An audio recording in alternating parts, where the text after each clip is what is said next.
Dans cette vidéo, on va essayer de comprendre qu'est-ce que l'année de l'ensemencement, l'année du destin.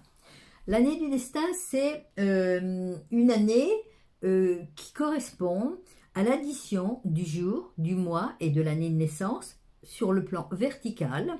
Vous arrivez donc à un total de 4 chiffres. Et donc là, ça correspond à une année.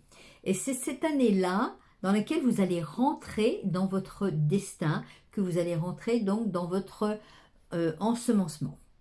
Donc, par exemple, je prends quelqu'un qui est né le 19 mars 1949, on va dire, par exemple. Donc, si vous additionnez le tout, ça fait 1971. Donc, cette personne qui est quand même née en 49, donc elle a un certain âge aujourd'hui, eh bien, elle est rentrée dans son destin en 1971. Le total de son jour de naissance 19, de son mois le 3, de son année 49, et donc, elle avait quel âge? 19 mars, 19 plus 3, ça fait donc 21. Elle avait donc 21 ans quand elle est rentrée dans son destin.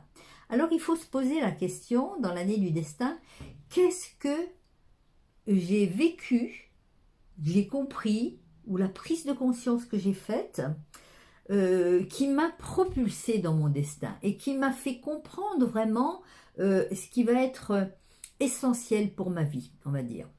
Donc cette personne que je vous cite là justement, si on regarde bien 1971 à 21 ans, eh bien cette personne, elle a fait la rencontre d'une dame dans l'entreprise où elle travaillait, et cette personne lui a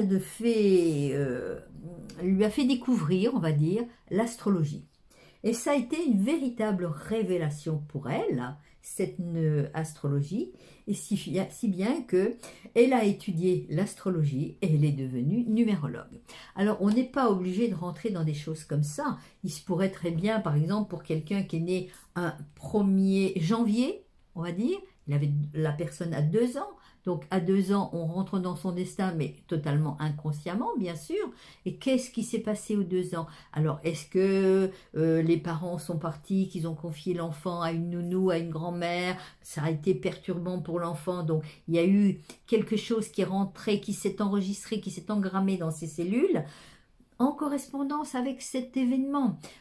Pour quelqu'un, par exemple, qui a, je ne sais pas moi, qui est né le 12 janvier, donc bien sûr, le 12 janvier, cette personne avait 13 ans. Donc 13 ans plus son année de naissance, donc ça correspond à l'année d'ensemencement. Donc à 13 ans, qu'est-ce qui a bien pu se passer? Eh bien cet enfant, les parents ont divorcé. Donc ça a été quelque chose de très perturbant sur la compréhension du lien de famille. Vous voyez, donc ce sont des tas de petits événements comme ça qu'il faut donc bien comprendre. Qu'est-ce qui a bien pu se passer le jour, enfin l'année de mon ensemencement et de mon destin? Voilà, donc posez-vous la question. Si vous avez des parents, donc c'est parfait, vous pouvez aussi voir avec eux.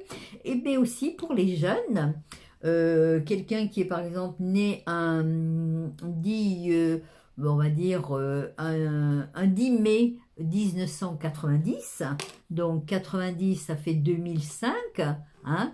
Eh bien, si cette personne a que, on va dire 10 mai, ça fait 15 ans, si cette personne a 10 ans uniquement ou 14 ans, admettons, eh bien, il est vrai qu'elle rentrera dans son année d'ensemencement à ses 15 ans. Donc, c'est bien de pouvoir lui dire, attention, tu rentres l'année prochaine dans ton année de destin, dans ton année d'ensemencement.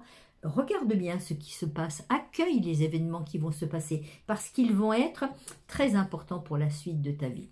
Donc là, quand on a cette chance-là, c'est bien. Ce n'est pas toujours le cas. Voilà, merci et donc pour la prochaine vidéo.